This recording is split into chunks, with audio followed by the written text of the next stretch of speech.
Hello friends, मैं advocate Vinod Sharma अपने channel कानून और आम आदमी में आपका एक बार फिर हार्दिक स्वागत करता हूं। दोस्तों, आज का ये केस बहुत ही विचित्र है, अनोखा है, जिसमें एक सरकारी डिपार्टमेंट ने अपने अनुबंधित कर्मचारी के खिलाफ केवल इसलिए एफआईआर दर्ज करा दी कि उसने अपनी सर्विसेज रेगुलराइज ना होने के चलते बायोमेट्रिक अटेंडेंस वो लगाता रहा और उसने अपने हकों के लिए माननीय Punjab and Haryana high court में एक जो है कंटेम्प्ट की पटिशन लगाई हुई थी। तो डिपार्टमेंट ने उससे बदला लेने के लिए जो प्रोसेस है लॉ का, उसको अब्यूज़ करते हुए उसके खिलाफ 420 का मुकदमा दर्ज करा दिया। तो दोस्तों, क्या पूरा केस है ये सब मैं आपको इस वीडियो में बताऊंगा। तो दोस्तों, वीडियो शुरू करने से पहले हमेशा की तरह मेरी आपसे रिक्वेस्ट कि अगर आप मेरे चैनल पर नए हैं और आपने अभी तक चैनल को सब्सक्राइब नहीं किया है तो प्लीज़ मेरे चैनल को सब्सक्राइब करें, वीडियोस को लाइक करें, शेयर करें और बेल आइकॉन का बटन भी ज़रूर प्रेस करें ताकि आने वाली वीडियोस का नोटिफिकेशन आपको उसी वक्त मिलता रहे। तो दोस्तों, वीडियो शुरू करते हैं। दोस्तों, ये वीडियो आप जो है अंत तक देखें ताकि आपको पूरी बात समझ आए। और अगर आप भी किसी सरकारी डिपार्टमेंट के हाई हैंडेडनेस का शिकार हैं तो आपके लिए ये वीडियो बहुत ही महत्वपूर्ण है। तो दोस्तों, वीडियो शुरू करते हैं। सबसे पहले केस का नंबर मैं बताऊं, क्रिमिनल मिसलेनियस नंबर M55268 2019 का है। ये डेट ऑफ डिसीजन है इसमें 4/4/2022 का। केस का टाइटल है Amit Kumar versus state of Haryana and another, और इसमें कोरम था ऑनेबल मिस्टर जस्टिस संत प्रकाश। ऑनेबल मिस्टर जस्टिस संत प्रकाश की कोर्ट ने ये वर्डिक्ट दिया है। तो इसमें क्या वर्डिक्ट दिया है, क्या पूरे केस के फैक्ट्स हैं, वो मैं आपको सब इस वीडियो में बता रहा हूँ। तो ये पिटीशन थी जो पिटिशनर ने फाइल की थी माननीय Punjab and Haryana high court में। Petition under section 482 of CRPC for quashing of FIR number 814 dated 20/11/2019 under section 120B 174 406 420 IPC registered with police station civil lines Karnal against the petitioner. तो ये प्रेयर थी FIR को quash कराने की। तो अब मैं इसके केस के फैक्ट्स बताता हूँ आपको। जो पिटिशनर है इसमें, उन्होंने डाटा एंट्री ऑपरेटर के तौर पर 20/4/2007 को फॉरेस्ट डिपार्टमेंट करनाल में अपनी सर्विसेज ज्वाइन की और वो उनका सिलेक्शन जो हुआ था वो हार्ट्रॉन इंफॉर्मेटिक्स लिमिटेड चंडीगढ़ के माध्यम से हुआ था। And he services were regularised vide order dated 22/8/2014, यानी कि 7 साल के बाद उनकी सर्विसेज को रेगुलराइज कर दिया गया डिपार्टमेंट में। And they filed CWP with set side order dated. लेकिन इसके बाद क्या हुआ, सर्विसेज रेगुलराइज करने के बाद जो है डिपार्टमेंट ने वो बेनिफिट्स रेगुलराइजेशन के वो विड्रॉ कर लिए 10/9/2014 को, यानी कि 1 महीने के बाद ही। एंड दे तो जो है इसमें कई सारे पिटिशनर थे जो अफेक्ट हुए थे, उसमें ये पिटिशनर भी इसमें शामिल थे। तो इन्होंने एक रिट पिटिशन फाइल की माननीय Punjab and Haryana high court में कि 10/9/2014 के डिपार्टमेंट के ऑर्डर को सेट असाइड किया जाए। 1/9/2015 को जो क्लेम था रेगुलराइजेशन का वो जो है पिटिशनर का, उसको रिजेक्ट कर दिया डिपार्टमेंट ने। और petitioner again preferred an CWP of 2015 में फिर एक अपील फाइल की पिटिशनर ने चैलेंजिंग ऑर्डर डेटेड 1/9/2015 के ऑर्डर को चैलेंज करते हुए एक और रेट पिटिशन फाइल की। The court ordered status quo vide order dated 5/10/2015 5/10/2015 को माननीय हाई कोर्ट की बेंच ने ऑर्डर दिया कि जो रेगुलराइजेशन है पिटिशनर की, उस पर स्टेटस को मेंटेन किया जाए और उसको रिजेक्ट ना किया जाए। इसके बाद डिपार्टमेंट ने granted service benefits to the petitioner. Service benefits दे दिए सभी उनको पिटिशनर को। वाइड ऑर्डर डेटेड 3/2/2016 3/2/2016 को एक ऑर्डर डिपार्टमेंट ने फिर निकाला और सारे जितने बेनिफिट्स थे पेटिशनर को वो उनको रेस्टोर कर दिया। लेकिन डिपार्टमेंट ने 1/3/2016 को एक और ऑर्डर निकाला जिसमें सभी बेनिफिट्स को विड्रॉ कर लिया गया। यानी कि डिपार्टमेंट जो है पेटिशनर के साथ ये खेल खेलता रहा, कभी उनकी सर्विसेज को रेगुलराइज करता है, कभी विड्रॉ करता रहा, और माननीय Punjab and Haryana high court की भी जो है वो अनदेखी करता रहा डिपार्टमेंट।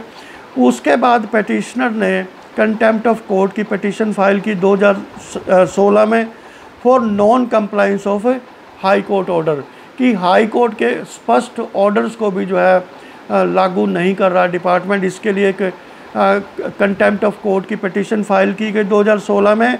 इस बीच जो पेटिशनर था वो अपनी बायोमेट्रिक अटेंडेंस ऑफिस में लगाता रहा और अपनी ड्यूटीज़ भी परफॉर्म करता रहा। लेकिन इसमें जो कंप्लेनेंट था यानी कि जो डिपार्टमेंट था उसने अलेज किया कि the petitioner marked his biometric attendance in connivance with staff, कि उसने स्टाफ की कनाइमेंस के साथ वो बायोमेट्रिक अटेंडेंस मार्क करता रहा। और इसके लिए एक इंक्वायरी डिपार्टमेंट ने बिठाई एंड कंडक्टेड बाय जो कंडक्ट की गई फॉरेस्ट कंजर्वेटिव रिसर्च पिंजौर ने इसको कंडक्ट किया, जो फॉरेस्ट कंजर्वेटर थे वहाँ के, in which the petitioner along with a retired superintendent. तो इसमें एक पटिशनर को और एक रिटायर्ड सुप्रिटेंडेंट जो वहाँ पे कॉन्ट्रैक्ट पे काम कर रहे थे रिटायरमेंट के बाद, बाबूराम शर्मा, वो जो है इन्वॉल्व पाए गए कि ये जो मार्किंग कर रहा है, अटेंडेंस लगा रहा है बायोमेट्रिक की, और उसके बेस पे एफआईआर को लॉज किया गया। डिपार्टमेंट ने पेटिशनर के खिलाफ एफआईआर लॉज कर दी। इसमें पेटिशनर का कंटेंशन क्या था कि no offence is made out and FIR was registered to put pressure on petitioner to withdraw contempt petition. जो कंप्लेनेंट जो इसमें पिटिशनर था उनका जो कंटेंशन थी कोर्ट में, उन्होंने कहा कि ये कोई ऑफेंस ही नहीं है, अगर आप अटेंडेंस मार्क कर रहे हो, आप वहाँ पे काम करते हो, तो ये एक ऑफेंस नहीं है। और ये एफआईआर सिर्फ इसलिए जो दर्ज की गई है ताकि उस पर पेटिशनर पे प्रेशर बनाया जाए कि वो अपनी जो कंटेम्प्ट पिटीशन हाई कोर्ट में डाली हुई थी उसको विड्रॉ कर ले। और एक और उन्होंने contention the, the registration of FIR is total abuse of the process of law, कि ये एफआईआर कुछ भी नहीं है, एक जो है अब्यूज़ है प्रोसेस ऑफ लॉ का, and mala fide act to overreach orders to orders passed by the high court. और ये उन ऑर्डर्स को दबाने की कोशिश है जो माननीय हाई कोर्ट ने पेटिशनर के पक्ष में जारी किए थे।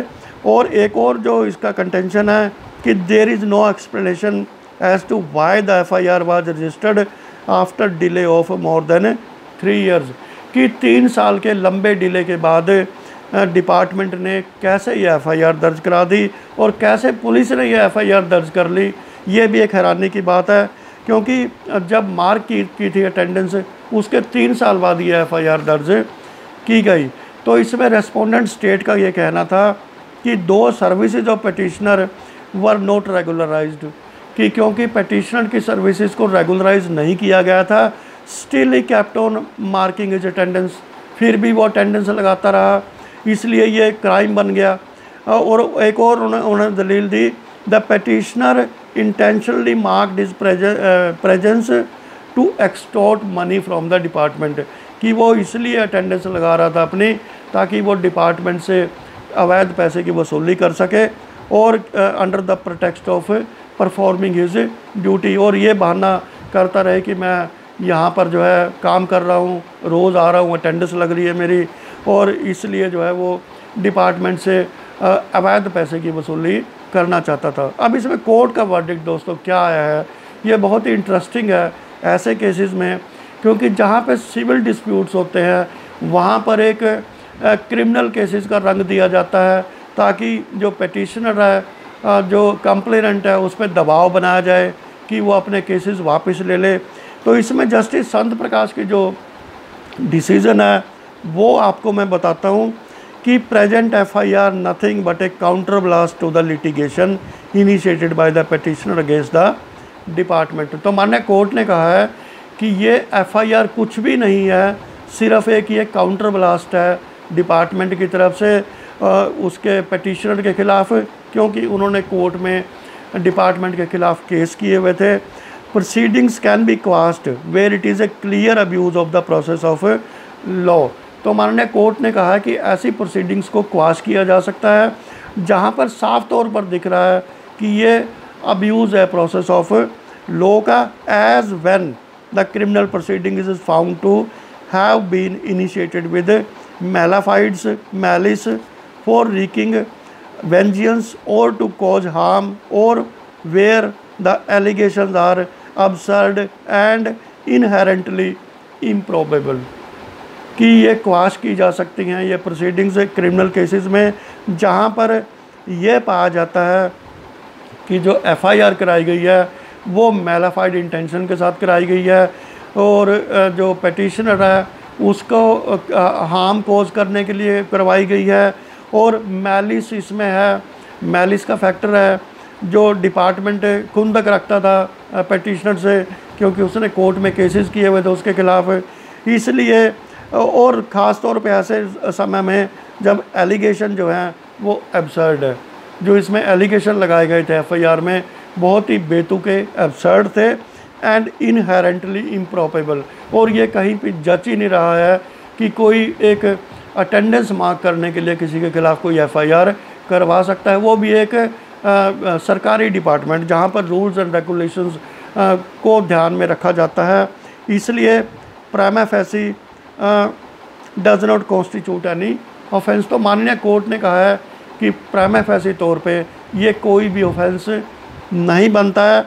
Allegation in FIR are purely contractual disputes, क्योंकि जो है इसमें एफआईआर में जो एलिगेशंस हैं वो बिल्कुल प्योरली कंट्रैक्चुअल डिस्प्यूट्स हैं of civil nature, civil nature के हैं ये कंट्रैक्चुअल डिस्प्यूट सिविल नेचर में आते हैं, बट द डिपार्टमेंट गिवन एक क्रिमिनल कलर टू इट, लेकिन डिपार्टमेंट ने बदला लेने के लिए इसको सिविल नेचर के केस को एक क्रिमिनल कलर देने की कोशिश की एंड